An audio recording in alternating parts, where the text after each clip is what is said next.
Hello everyone, welcome to FA Learning. My name is Alam and today I'm going to start a new series that is warehouse and storage protection requirement. And basically with this series I'm going to cover installation of a sprinkler system as per NFPA 13. So let's get started. The first video I'm going to make which is on commodity classification, right? So basically today I will be covering class 1 to 4 commodities, and next week we'll be covering about the plastics like group A, B, and C plastic. So let's start now. When we talk about the commodity classification, basically NFPA 13 classify it from class 1 to 4 and then group A, B, and C plastic. So if you see the figure here, class 1 is the least hazardous and group A plastic is the highly hazardous commodities. It means class 1 will release less heat release rate compared to group A plastic, and it is going in increasing order. We'll cover all one by one. So when we talk about the commodity classification, right, it is the combination of products, packaging materials, and containers within an individual occupancy, right? So if you see the figure here, this is a perfect example of a commodity classification, right? If you see, it is stored on plastic pallets, right? No, it's not a plastic pallets. The commodity is stored on a wooden pallets, and if you see the internal materials here, it looks like group A plastic expanded one. Then we have cartons, right? These have different behavior, and then we have the wooden pallets. So all those three products have different fire behavior, right? Of course, the group A plastic will be most hazardous with this condition, and then we have the cartons and wooden pallets. So all those together combined, we have to identify which of these three items. For instance, with this example, we have the wooden pallets, we have the carton, and we have the material which is looks like it's a group A plastic. So out of this, which of the material is going to heat, which is going to release more heat in case of the fire, right? So based on that, we have to classify the commodity classification and then choose the density curve to get the required water requirement for that area. Okay, so mostly sprinkler protection is based on the types of products, how they are packaged, and how they are stored, and what is the quantity of that one, right?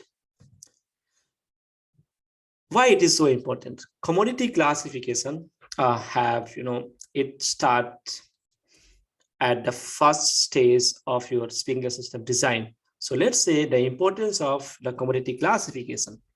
If you look at this image, this graph, so if you see on the y-axis, we have the heat release rate in kilowatt, and on the x-axis, we have the time in second. Now, if you see at the tops, we have different products, right? So if you see this is product 1, let's say this is product 1 and this is product 2, okay? And in case of the fire, product 1 will just take something around less than 40 seconds to release 3.5 kilowatt of heat release rate, right? At the same time, if you see at product 2, which takes to release the same heat rate at around 100 seconds. So product 1 is much more hazardous than product 2, right? The graph says that one, because heat release rate is 1.3 megawatt per second for the first one. And for the last one, if you see, it takes that much of time, around 100 seconds to reach up to that heat release rate. So the first one, which looks like, if you see this, it is a exposed, expanded group A plastic, right? And the last one, which is a class 2 commodities. Why this class 2? I will have discussed that one. Mostly class 2 is non-combustible material, but that's stored within a combustible pallets or the packaging items, right? So this is how important to classify the commodity classification, right? So the requirement for one, the requirement for the first one, I mean this one, is much more higher than the requirement of all the remaining one, right? So this is how we need to understand the commodity classification. And if you say this another one, the 3 and 4, and this takes something around 60 to 70 seconds to read, so that's much of heat release rate, and the fourth one around 80 to 90 seconds. Okay, so keeping in mind that different products have different fire behavior, we saw in our previous slides that we have pallets, we have the stored materials items, we have the packaging items, and then we have the stored item, which is the main ingredient of that. So let's start with the class 1. As for NFPA 13.24.1, class 1 are mostly the product that is non-combustible materials. So these are the product that is not going to catch the fire, right? But how they are stored, that going to give some amount of hazardous condition for that one. So class 1 commodities, the commodities which stored, like if you see here, looks like the glass bottle, that is not going to catch the fire, right? But how they are stored on a pallets, wooden pallets, or maybe in a single layer, corrugated cartons, or shrink or wrapped or paper wrapped type of the wrapping items, right? So this is how class 1 product. Class 1 product basically is non-combustible product, but that is stored on a combustible items like wood pallets, corrugated cartons, or some kind of the wrapping. If you see this, so all metallic parts like utensil and all flanges and all, they are non-combustible product, but how they are stored, it makes us to understand or consider the flammability and the heat release rate of these products. Material may contain some amount of plastic films, right? If you see this on the top, there will be some negligible amount of plastic film that is not going to add a major impact on that, you know.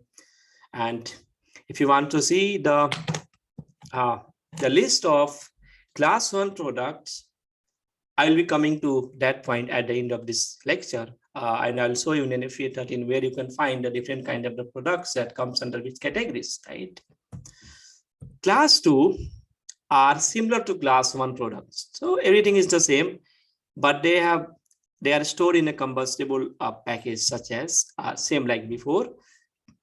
They have slatted wooden crates like this one. We didn't found like this in our previous one. We have a solid wood box, right? In a multi-layer corrugated cartons. So in the class 1, we have only single layer corrugated cartons. In class 2, we have multi-layer corrugated cartons, and this multi-layer is going to add some more hazardous characteristics to those products. If you see these items here, this is the actual non-combustible products, looks like some steel or some kind of the metal parts. It's not going to catch the fire, right? But how they are stored? It's a multi-layer corrugated cartons and stored on a wooden pallets. So these are the things that is going to add the fire to these materials. We have some increased amount of combustible packaging or themes that is still higher than class 1, but not that much of an amount that can affect, you know, the designing of the system. And we have against all the listings, we'll come to that at the end of this lecture. Now moving on to class 3, as for NFPA 13.24.3.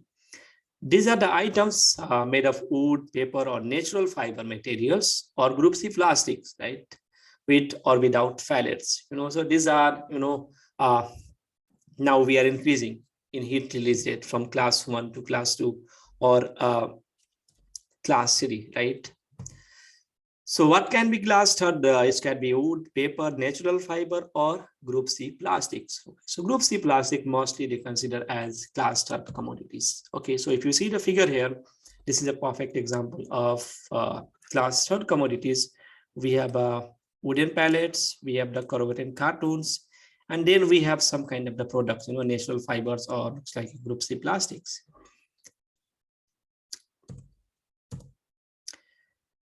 Now, in class 3 commodities, we can have at least 5% by weight or 5% by volume of group A or group B plastics.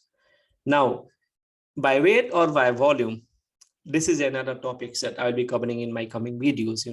When we talk about the plastics, mostly we talk about the expanded plastic and non-expanded plastic. If you talk about the expanded plastic, how it looks like foam items that don't have weight, but they have the volume, right?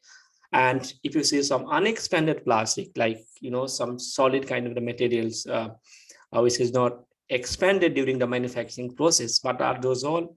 Just wait for a while. We'll be covering in our coming videos. So group third commodities allowed to contain around 5% of group A plastic, let it by weight or let it by volume. Now class 4, as per NFPA 13, 24 and 4, we talk about class 1, 2 or 3 products. So we can have all those 3 group of commodities in class 4 commodities, which appreciable amount of group A unexpanded and expanded plastics, right? It might contain group B plastics. It might contain free flowing group A plastics with or without pellets.